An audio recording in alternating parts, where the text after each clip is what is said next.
ಅಮೆರಿಕದ ಪ್ರಸಿದ್ಧ WWE ಪಟು ಹಲ್ಕ್ ಹೋಗೆನ್ ನಿಧನರಾಗಿದ್ದಾರೆ. ಹಲ್ಕ್ ಹೋಗೆನ್ ಅವರಿಗೆ 71 ವರ್ಷ ವಯಸ್ಸಾಗಿತ್ತು.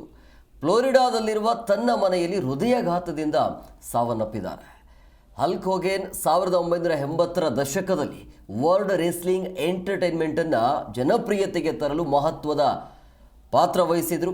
1953ರ ಆಗಸ್ಟ್ 11ರಂದು ಜಾರ್ಜಿಯಾದ ಆಗಸ್ಟಾದಲ್ಲಿ ಜನಿಸಿದ ಹಲ್ಕ್ ಹೋಗೆನ್ ವೃತ್ತಿಪರ ಕುಸ್ತಿಪಟುಗಳ ಪೈಕಿ ಒಬ್ಬರಾಗಿದ್ದಾರೆ.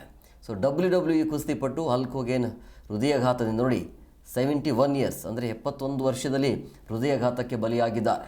1980ರ ದಶಕದಲ್ಲಿ ವರ್ಲ್ಡ್ ರೆಸ್ಲಿಂಗಲ್ಲಿ ಪ್ರಖ್ಯಾತಿಯನ್ನು ಪಡೆದಿರುವಂಥ WWE ಪಟು ಈಗ 71 ವರ್ಷಕ್ಕೆ ಹೃದಯಾಘಾತಕ್ಕೆ ಬಲಿಯಾಗಿದ್ದಾರೆ.